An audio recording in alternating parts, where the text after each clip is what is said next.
السلام علیکم ورحمۃ اللہ وبرکاتہ۔ معزز سامعین و ناظرین، امید کی آپ حضرات بخیر و عافیت ہوں گے۔ سلمان ندوی نے نیٹ پر صحابہ کرام بطور خاص حضرت معاویہ ابن ابی سفیان رضی اللہ تعالیٰ عنہ کے تعلق سے جو مغلظات بکی ہیں، واہی تباہی، ایران کی توران کی باتیں، کذب اور دجل کا سہارا لے کر کے شیعوں کی کتابوں کا مطالعہ کر کے اس نے جو الزامات حضرت معاویہ ابن ابی سفیان رضی اللہ تعالیٰ عنہ کے تعلق سے لگائے ہیں وہ انتہائی ناپاک ہیں۔ صحابہ کرام رضوان اللہ تعالیٰ علیہم اجمعین کا تقدس، احترام، تکریم و تفخیم، تبجیل اور تعظیم جس کے دل میں ہوگی وہ کبھی اس طرح کی جرأت و جسارت ہرگز نہیں کر سکتا۔ مگر آپ کو معلوم ہے کہ کئی سالوں سے سلمان ندوی کا یہ مشغلہ بن گیا ہے کہ وہ صحابہ کرام رضوان اللہ تعالیٰ علیہم اجمعین بطور خاص حضرت معاویہ ابن ابی سفیان رضی اللہ تعالیٰ عنہ پر تبرہ کرتا ہے، اور وہ بھی ایسے ایسے ناپاک اور ملعون جملے اپنی گندی زبان سے نکالتا ہے کہ جو سچے محب صحابہ ہیں وہ کبھی ان کو سن نہیں سکتے، برداشت نہیں کر سکتے۔ صحابہ کرام رضوان اللہ تعالیٰ علیہم اجمعین کی شخصیات کے تعلق سے خود سلمان ندوی کو وہ روایات معلوم ہوں گی، جیسے شیعوں کو بھی معلوم ہیں، مگر شیعوں کو صحابہ کی شخصیات سے ہر طرح کی دشمنی ہے، عداوت ہے، نفرت ہے۔ تو سلمان رافضی کے رافضی ہونے میں تو کوئی تردد ہی نہیں ہے، اور رافضیوں کی کتابوں کو پڑھ پڑھ کر کے وہ تمام اعتراضات وہ اڑیل رہا ہے، اور دعویٰ بھی بہت بڑا بڑا کر رہا ہے۔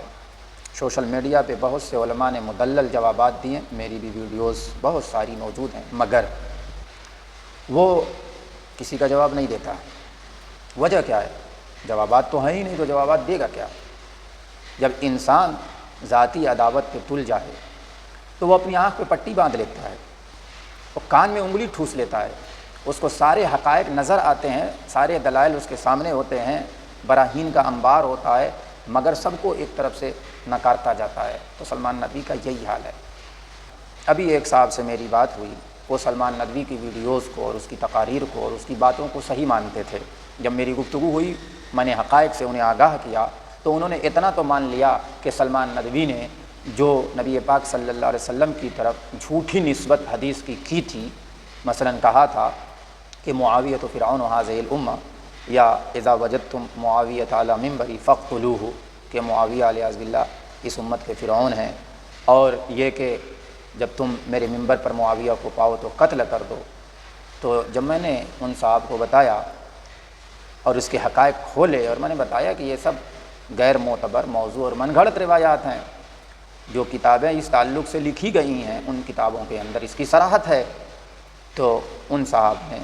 اعتراف کیا کہ ہاں یہ تو غلط میں مان رہا ہوں سلمان ندوی، لیکن سلمان ندوی بخاری، مسلم، ترمذی کا حوالہ دیتا ہے، تو ان روایات کا کیا ہوگا؟ تو میں نے ان سے کہا کہ مثال کے طور پر بتائیں آپ۔ تو انہوں نے پڑھا ان عمارا تقتلہ الفئۃ الباغیہ۔ میں نے کہا جی بتائیں۔ کہا کہ اس میں تو خاص طور سے باغیہ کا لفظ آیا ہے، تو حضرت معاویہ رضی اللہ تعالیٰ عنہ کا گروہ باغی ہوا۔ میں نے کہا باغی کس معنی میں؟ آپ اس سے کیا مراد لیتے ہیں؟ سلمان ندوی نے یہاں اس حدیث سے کیا استدلال کیا ہے؟ کیا بغاوت آپ جس معنی میں لے رہے ہیں، کفر کے، نفاق کے، یا علیاذ باللہ ارتداد کے، اس معنی میں ہے؟ آپ کو یہ روایت کن طریق سے پہنچی ہے؟ کن کتابوں سے آپ نے ان روایات کو پڑھا ہے، اخذ کیا ہے؟ اور ان کے شارحین نے اس روایت کا کیا مفہوم بیان کیا ہے؟ ڈائریکٹ تو یہ روایت آپ کو پہنچی نہیں ہے نبی پاک صلی اللہ علیہ وسلم سے، تو توسط سے پہنچی ہے، واسطے سے پہنچی ہے۔ جن واسطے سے پہنچی ہے تو ان لوگوں نے اس حدیث کا کیا مفہوم لیا ہے؟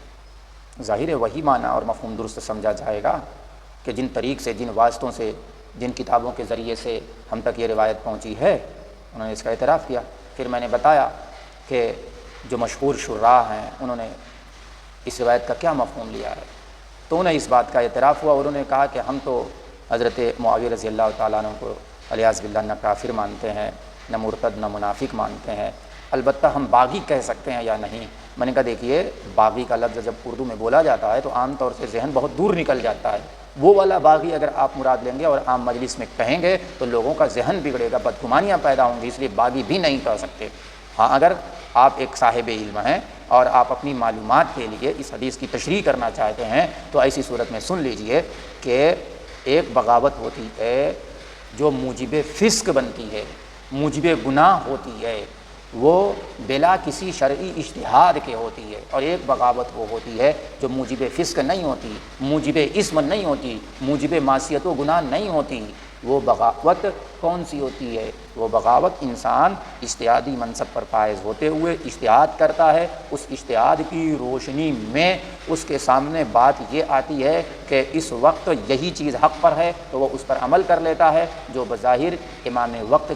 کے خلاف خروج کہا جاتا ہے، جس کو بغاوت سے تعبیر کر دیا جاتا ہے، تاہم اس بغاوت پر بھی ان کو ایک گہرا اجر ملتا ہے، وہیں معنی کہ وہ ایک مجتہد ہیں اور انہوں نے اپنے اجتہاد کی روشنی میں اس کو صحیح سمجھا اور اس پر عمل کیا، وہ کہ بعد میں یہ ظاہر ہوا کہ یہ موقف درست نہیں تھا ان کے مقابل میں۔ تو یوں آپ کہہ لیجئے کہ حضرت علی رضی اللہ تعالیٰ عنہ نے بھی اجتہاد کیا، ان کا اجتہاد درست تھا تو وہ دوہرے اجر کے مستحق ہوئے، اور حضرت معاویہ رضی اللہ تعالیٰ عنہ نے اجتہاد کیا اور یہ خطأ اجتہادی کا شکار ہو گئے، اس لیے کم سے کم ایک گہرے اجر کے مستحق ہوئے۔ تو جو باغی کا لفظ بول کر آپ فسق مراد لینا چاہتے ہیں یا اس کے علاوہ کچھ اور اس سے آگے بڑھ کر کے آپ مراد لینا چاہتے ہیں، ہرگز وہ مراد نہیں ہے۔ تو ان کو بھی یہ بات مکمل طور پر سمجھ میں آئی، انہیں شرح صدر ہوا، تاہم انہیں ابھی اور بھی اشکالات ہیں، اور اگر ان کی اجازت ہوگی تو ان کی جو گفتگو مجھ سے ہوئی ہے انشاءاللہ وہ قسط وار میں نیٹ پر ڈالوں گا، تک 1 گھنٹے سے زیادہ کی گفتگو ہے۔ خیر، تو میں یہ عرض کرنا چاہ رہا تھا کہ حضرت معاویہ رضی اللہ تعالیٰ عنہ کو اگر وہ منافق، کافر اور مرتد مان رہا ہے سلمان رافضی، تو میں پوچھتا ہوں کہ تمہارے پاس حدیث کا ذخیرہ کہاں سے پہنچا؟ بخاری، مسلم، ابو داؤد، ترمذی، نسائی، ابن ماجہ اور حدیث کی جتنی کتابیں ہیں انہی کے توسط سے پہنچانا، اور احادیث کی وہ کتابیں جن میں یہ التزام کیا گیا ہے کہ صحابہ کی مرویات کو جمع کیا جائے گا، کوئی ایک کتاب بتائیے جس میں حضرت معاویہ ابن ابی سفیان رضی اللہ تعالیٰ عنہ کی کوئی روایت نہ ہو۔ اگر ہے تو کم سے کم یہ ثابت ہوا کہ ان کتابوں کے مصنفین و محدثین نے حضرت معاویہ رضی اللہ تعالیٰ عنہ کو سچا، پکا، مومن، عادل اور ثقہ مانا، تبھی تو ان کتابوں کے اندر ان سے روایت ذکر کیا۔ اور آپ یہ بھی جانتے ہیں کہ کسی منافق کی کوئی روایت احادیث کی کتابوں میں ہو ہی نہیں سکتی۔ اب مجھے بتائیے کہ بخاری مسلم کے اندر 13 روایات امام بخاری اور امام مسلم رحمۃ اللہ علیہ نے کل ملا کر کے 13 روایات حضرت معاویہ بن ابی سفیان رضی اللہ تعالیٰ عنہ سے نقل کی ہیں، اور بخاری، مسلم، ابو داؤد، ترمذی، نسائی، موطا امام مالک اور امام بہقی کی سنن کبریٰ وغیرہ میں 163 روایات حضرت معاویہ بن ابی سفیان رضی اللہ تعالیٰ عنہ کی درج ہوئی ہیں، اور بعض لوگوں نے باقاعدہ حضرت معاویہ ابن ابی سفیان رضی اللہ تعالیٰ عنہ سے مروی روایات پر چہل حدیث لکھی ہیں۔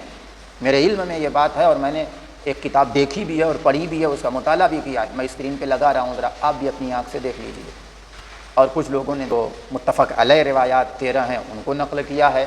تو میں کہنا یہ چاہ رہا ہوں کہ اگر کسی محدث کے تعلق سے یہ بات ثابت ہو جائے کہ وہ کافر و منافق اور مشرک اور مرتد سے بھی روایات درج کر دیتا ہے تو اس کی کتاب ہی غیر معتبر ٹھہرے گی۔ تو حضرت امیر معاویہ رضی اللہ تعالیٰ عنہ اگر ان کے بقول فرعون تھے، ان کے بقول منافق تھے، تو ان تمام کتابوں کے اندر ان کی روایات آئیں، تو ایسی صورت میں ان کتابوں کا اعتبار ختم۔ اس لیے کوئی حوالہ بخاری، مسلم، ابو داؤد، ترمذی، نسائی کا یہ منحوس، یہ مردود، یہ خسیس، یہ کمین، یہ خبیث سلمان رافضی اگر دیتا ہے تو اس کے منہ پہ مار دیا جائے کہ تیرے نزدیک یہ کتابیں معتبر نہیں ہیں۔ ایک بات۔ دوسری بات، اس بدبخت کی تقریباً 100 سے زیادہ کتابیں بھی ہیں، 150 کچھ لوگ فہرست جو ہے نیٹ پہ ڈالے ہوئے ہیں کہ 150 اس کی کتابیں ہیں، کچھ لوگ اس سے زیادہ بتاتے ہیں۔ میں پوچھتا ہوں کہ کیا ان میں سے کسی کتاب کے اندر اس بدبخت کمین خسیس خبیث نے حضرت معاویہ بن ابی سفیان رضی اللہ تعالیٰ عنہ کی روایت درج نہیں کی ہے؟ تو اس کے نزدیک بھی معتبر تھے کل تک، آج یہ نامعتبر ہو گئے۔ کل تک مومن تھے، اس لائق تھے کہ ان سے روایات لی جائیں، ان کی مروی روایات کو اپنی کتابوں میں درج کی جائیں، اور آج اس کی تحقیق یہ ٹھہری کہ یہ مرتد ہو گئے تھے، یہ منافق ہو گئے تھے، علیاذ باللہ۔ تب تو ایسی صورت میں یہ اپنے بارے میں بھی کل کو کہہ دے گا کہ میں منافق ہو گیا ہوں، میں مشرک ہو گیا ہوں، میں پکا رافضی ہو گیا ہوں، میں تبرعی ہو گیا ہوں، اور ہو ہی گیا ہے، بس اعلان کرنا باقی ہے اپنی زبان سے، ابھی جلدی اعتراف کرے گا۔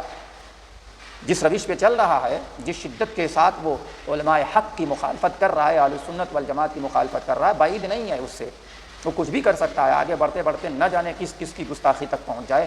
ہم تو دعا کرتے ہیں کہ اللہ تعالیٰ اس کے ایمان کی حفاظت کرے، ہم سب کے ایمان کی حفاظت کرے، راہ راست پر اسے لے آئے۔ ہم اس سے زیادہ کیا کہہ سکتے ہیں؟ تو خیر، میں یہ عرض کرنا چاہ رہا تھا کہ لوگ یہ سمجھتے ہیں کہ ہم لوگوں کی ویڈیوز سے یا ہم لوگوں کی باتوں سے کسی کا کوئی فائدہ ہونے والا نہیں، یہ بالکل غلط ہے، کیونکہ سلمان ندوی کی باتیں سن سن کر کے بہت سے لوگ گمراہ ہو رہے ہیں، بہت سے لوگ جو ناپختہ علم والے ہیں، جن کا مطالعہ کم ہے یا صرف اردو خواں ہیں، اور اردو تقریریں سن کر، بڑے عالم کی حیثیت سے سن کر جو ہے وہ اسی پر اکتفا کر لیتے ہیں، تو ظاہر ہے کہ وہ گمراہی کی طرف جا سکتے ہیں۔ جیسا کہ ابھی میں نے بتایا، ایک صاحب سے میری بات ہوئی ہے، تو پھر جب ان سے تفصیل سے گفتگو ہوئی تو بحمداللہ کافی حد تک وہ درست بات کو مان گئے ہیں۔ البتہ دو چار اشکالات ان کے ابھی رہ گئے ہیں، ممکن ہے کہ موبائل کے ذریعے ہی سے کام چل جائے، یا پھر یہ کہ ان کے یہاں جانا پڑے یا وہ میرے یہاں آئیں، اس سلسلے میں مزید ان سے گفتگو ہوگی انشاءاللہ۔ تو ویڈیوز کا فائدہ ہو رہا ہے۔ ابھی ہمارے ایک جاننے والے بخاری شریف پڑھاتے ہیں، انہوں نے مجھے فون کیا تھا اور فون کے ذریعے بتایا تھا کہ مولانا ایک صاحب تھے، بہت متشدد تھے، حضرت معاویہ رضی اللہ تعالیٰ عنہ کا ادب سے نام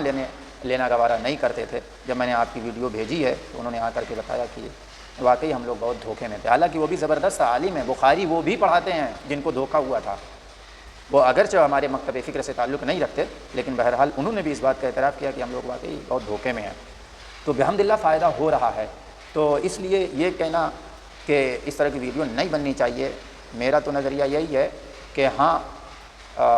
اگر شدت وہ بہت زیادہ اختیار کر رہا ہے تو نام لیے بغیر بنے، اپنا مسلک اور علماء حق کا جو عقیدہ اور نظریہ ہے اس کو مثبت انداز میں دلائل کے ساتھ رکھا جائے، تاکہ جس وقت باطل دندنا رہا ہو اسی وقت حق سر چڑھ کے بول رہا ہو، اور جو بھی اعتدال پسند ہو، منصف مزاج ہو، دونوں کو سن کر کے وہ فیصلہ خود ہی کر لے گا کہ کون حق پر ہے، کسے اپنانا چاہیے۔ اللہ تعالیٰ ہر ایک کو راہ مستقیم پہ چلائے، اور جو لوگ راہ سے ہٹ گئے ہیں، بہک گئے ہیں، انہیں راہ راست پہ لائے۔ السلام علیکم ورحمۃ اللہ تعالیٰ وبرکاتہ۔